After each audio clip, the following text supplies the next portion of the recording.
The US Citizenship and Immigration Services released updated guidance clarifying the implementation of the $100,000 H-1B visa fee. So here are a few things that you need to know.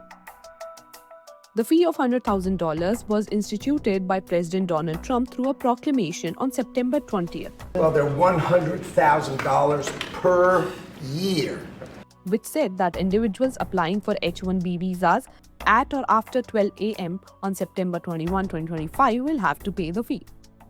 After Trump's proclamation, the USCIS put up a set of guidelines where it said existing visa holders will not have to pay the fee, but the specific details were left vague.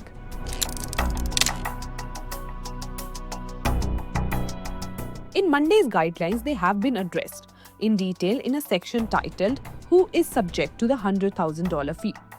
It says the proclamation does not apply to any previously issued and currently valid H-1B visas or any petition submitted prior to 12 a.m. ET on September 21, 2025. In short, it said existing visa holders will not have to pay the fee when they apply for a change of status to H-1B. Existing H-1B visas holders are also exempted from this fee while renewing their H-1B status. Additionally, the new guidelines said that the proclamation does not prevent any holder of a current H-1B visa or any alien beneficiary following petition approval from traveling in and out of the United States.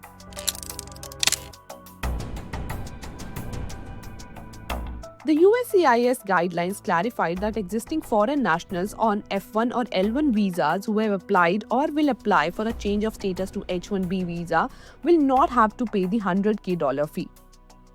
The proclamation also does not apply to a petition filed at or after 12 a.m. Eastern Daylight Time on September 21st that is requesting an amendment, change of status, or extension of stay for an alien inside the United States where the alien is granted such amendment, change, or extension, it states. Additionally, it said that foreign nationals with expired F1, L1, or H-1B visas will not have to pay the fee if he or she subsequently departs the United States and applies for a visa based on the approved petition and/or seeks to re-enter the United States on a current H-1B visa.